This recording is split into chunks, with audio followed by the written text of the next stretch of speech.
Hey Giants fans, Shaun O'Hara here, one-on-one with Jalin Hyatt, the burner, the speedster. So, you ever get tired of people talking about how fast you are? Sometimes, but it's fun at the same time. I want to just kind of give Giants fans a little perspective as a receiver.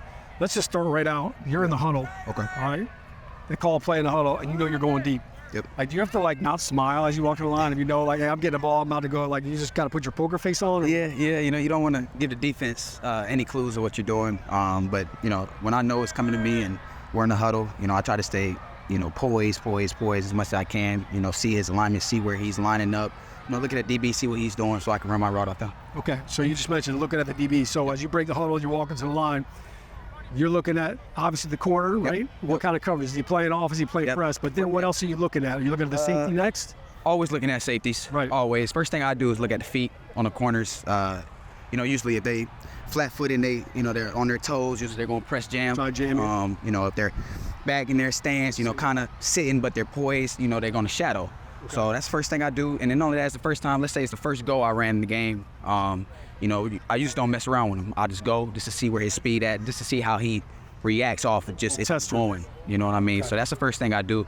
So go route, you always want to release outside, right? Always want to release outside. What do you do if I've got outside leverage and you're trying to release? Still get him outside. Now, if he wants to go and go with my outside release, then that's the chance and I can work. If I widen it, then you just take the inside. But that's when we got to worry about the safety. Right. So we got to get back to that red line that we always have right here in practice that we always rep and always do. So always looking at safety, but at the same time looking at the feet. Okay. So now, instead of a go route, you're running a slant. Okay.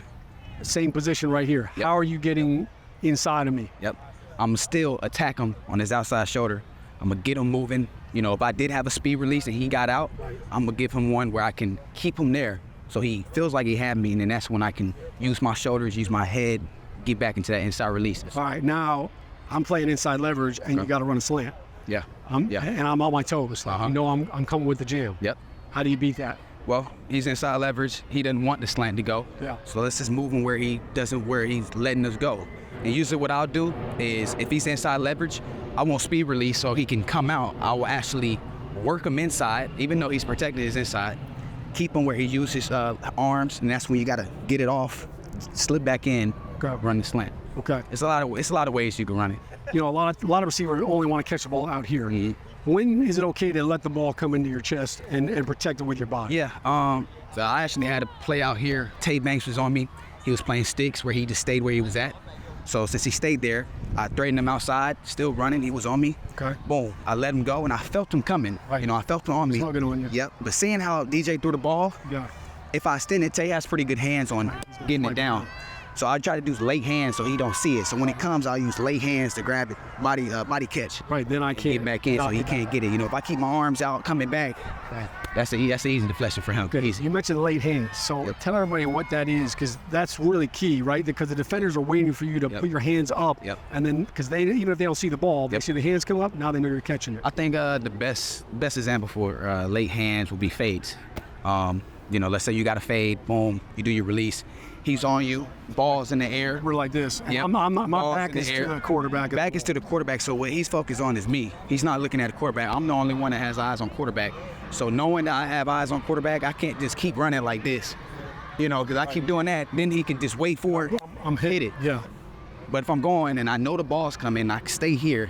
He doesn't know because he's looking at me. He's not looking at quarterback. So waiting, boom. Lay hands. Got it. That's the best. Wait till the last second and throw him out there. Last second. Yeah, best way to do it. Now, as a corner, if he's coming back, do you know when he's not looking at? Oh, you will know. Or because sometimes when they look back, they put their hand on you to feel you, right? Yep. When you know that I'm looking back like that. Yep.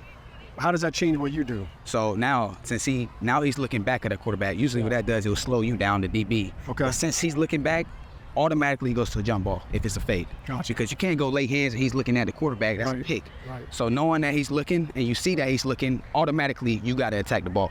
You have to. You got to go up and get it. You have to go get it. Yes, sir. All right. I like it. Looking forward to you going up and getting it. Yes, Looking sir. forward to seeing you in the end zone a little bit. Yes, sir. Let's do it. All right. Jalen, thanks for the time, man. I appreciate it. Thank you.